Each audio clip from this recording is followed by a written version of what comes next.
आज आप लोग पढ़ेंगे कक्षा 7 गणित का दक्षता अभ्यास 4 का 7 क्वेश्चन। तो इससे पहले वाले वीडियो में आप लोगों ने कल 6 तक का क्वेश्चन देखा था। अगर आप लोग चैनल पर नए हैं तो चैनल को सब्सक्राइब करिए, लाइक करिए, शेयर करिए और वीडियो को पूरा देखिए। जब पूरा देखेंगे तो एक एक बात समझ में आएगी।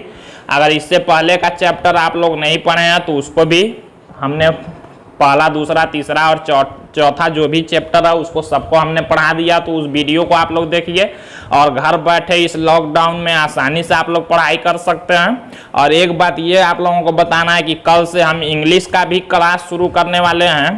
तो कल 7th का हम लेसन 1 शुरू करेंगे इंग्लिश का। इसी तरह से हर क्लास का इंग्लिश भी हम पढ़ाएंगे अगले वीडियोज में बारी बारी से एक एक दिन करके। तो आप लोग चैनल पर अगर नया है तो चैनल को सब्सक्राइब जरूर करिए, पूरा वीडियो को देखिए और घर पर बैठे आप लोग स्कूल जैसा आसानी से पढ़ाई कर सकते हैं। कहीं कोई दिक्कत आप लोगों को नहीं होगा। तो देखते हैं 7th क्वेश्चन जो दिया है। किसी त्रिज्या का एक वृत्त खींचिए, इसमें 2 जीवा PQ और QR लीजिए। इन जीवाओं के लंबार्धक खींचिए, इनके प्रतिच्छेद बिंदु C से PQR को मिलाइए। रचना द्वारा सत्यापित कीजिए कि बिंदु C वृत्त का केंद्र है। तो जैसे दिया है ऐसे हम लोग बारी बारी से इसको बनाते हैं। देखते हैं, किसी त्रिज्या का एक वृत्त खींचिए। कह रहा है प्रकार से कोई भी एक वृत्त बनाना है किसी भी त्रिज्या से, मतलब दूरी कोई भी लेके छोटा बड़ा हम एक वृत्त बना देंगे।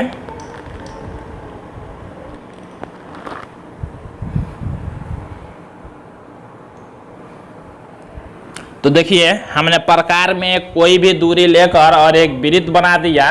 आगे कह रहा है वृत्त खींचने के बाद इसमें 2 जीवा PQ और QR लीजिए। जीवा किसको कहते हैं हमने पहले बताया हुआ है। इस वृत्त पर स्थित किसी 2 बिंदु को अगर मिलाने वाली रेखा खींच देंगे तो वही जीवा होती है। तो कह रहा है इसमें इन 2 जीवा PQ और QR लेना है, 2 जीवा। तो हम लोग स्केल से क्या करेंगे, देखिए यहाँ पर मान लीजिए एक बिंदु हमने ले लिया P और यहाँ पर वृत्त पर ही कोई बिंदु हमने ले लिया Q। अब स्केल रख के P और Q को मिला देंगे। तो यही देखिए एक जीवा हो गया PQ। कह रहा है इसमें 2 जीवा PQ और QR। अब ध्यान देना है जो दूसरी जीवा होगी इधर नहीं खींचेंगे कहीं, PQ QR कह रहा है, मतलब Q से ही खींचना है। तिरछा भी खींच सकते हैं किसी भी तरह से। मान लीजिए कहीं पर हमने R ले लिया और क्या करेंगे Q से R को स्केल की सहायता से मिला देंगे। तो यही देखिए हमने इसमें 2 जीवा PQ और QR खींच लिया। आगे कर रहा है इन जीवाओं के लंबार्धक खींचिए। अब लंबार्धक किसको कहते हैं, लंबार्धक या अर्धक या समद्विभाजक बात एक ही होता है। किसी रेखा को बांटने वाली रेखा को ही 2 बराबर भागों में जो बांटता रेखा उसी को लंबार्धक भी कहते हैं, समद्विभाजक भी, अर्धक भी कहते हैं। तो हमको क्या करना है, इस रेखा को भी 2 बराबर भागों में, जो ये जीवा है इसको 2 बराबर भागों में बांटना और इस जीवा को भी 2 बराबर भागों में बांटना। तो 2 बराबर भागों में बांटना आप लोग जानते हैं कैसे बांटते हैं। क्या करेंगे, इसको 2 बराबर भागों में बांटना है तो P पर प्रकार को रखेंगे और PQ का आधे से अधिक का देखिए दूरी लेंगे और ऊपर और नीचे के तरफ चाप लगा देंगे।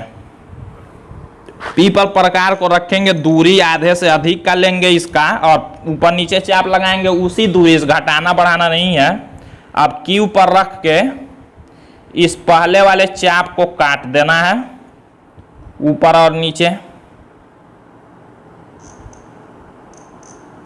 देखिए यहाँ भी कट रहा है नीचे और यहाँ जहाँ कट रहा है उसका कुछ नाम लिख सकते हैं। मान लीजिए इसको हमने M लिख दिया और इसको हमने N लिख दिया।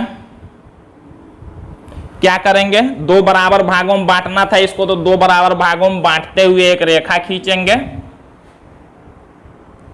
इसको M और N को मिलाते हुए स्केल की सहायता से एक रेखा खींच लेंगे ऐसे।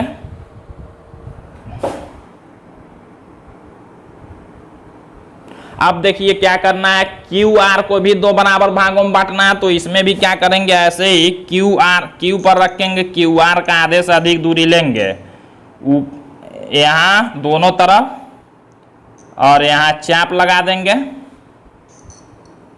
देखिए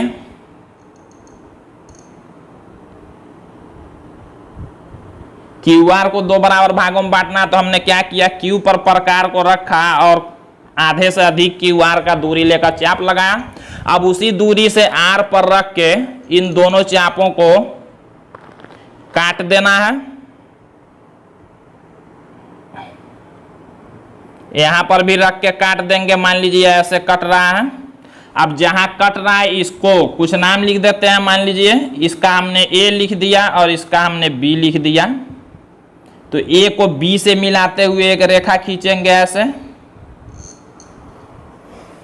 ए को बी से मिलाते हुए खींच लेंगे। अब देखिए कह रहा है कि इनके प्रतिच्छेद बिंदु से पी क्यू और आर को मिलाइए। अब प्रतिच्छेद बिंदु क्या होगा, प्रतिच्छेद मतलब जहां दोनों रेखा एक दूसरे को काट रहे हैं। तो देखिए यहां पर काट रहे हैं दोनों रेखा, ये और ये, इसको हम लोग लिख लेते हैं सी। कह रहा है देखिए इनके प्रतिच्छेद बिंदु सी, जहां दोनों काट रहे हैं रेखा, उसका नाम हमने सी लिख दिया। सी से पी क्यू आर को मिलाइए। अब कह रहा है सी से इस पी को और क्यू को और आर को मिलाइए।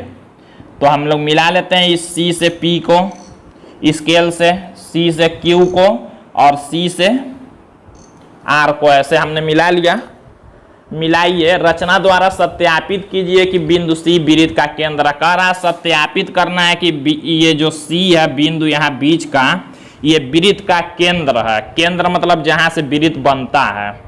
तो इसको सत्यापित कैसे करेंगे, देखिए इसको हम लोग नापेंगे, इस वाले को और इस वाले को नापेंगे स्केल से और इस वाले रेखा को नापेंगे, तो तीनों बराबर होंगे। तीनों बराबर होंगे तो लिख देंगे कि ये सी पी सी क्यू और सी आर वृत्त के त्रिज्या हैं और तीनों बराबर हैं, त्रिज्या आपस में बराबर होते हैं, इसलिए सी वृत्त का केंद्र है। ऐसे लिख देना है। इसको लिखते कैसे हैं, देखिए ये देखिए ज्ञात है में लिखेंगे क्या कि एक किसी भी त्रिज्या का एक वृत्त तथा उसमें दो जीवाएं पी क्यू और क्यू आर, ये देखिए ज्ञात है इसमें। अब कह रहा है कि इसमें ज्ञात क्या करना है कि पी क्यू और क्यू आर का लंबार्धक खींचना तथा दोनों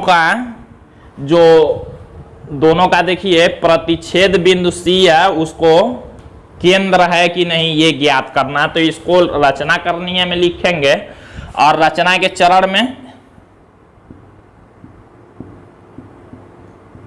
कई बार हम बता चुके हैं, इसको नंबर डाल के लिखते हैं। जैसे जैसे बनाएंगे वैसे लिख देंगे, जैसे बनाते जाएंगे लिखते जाएंगे नंबर डाल के।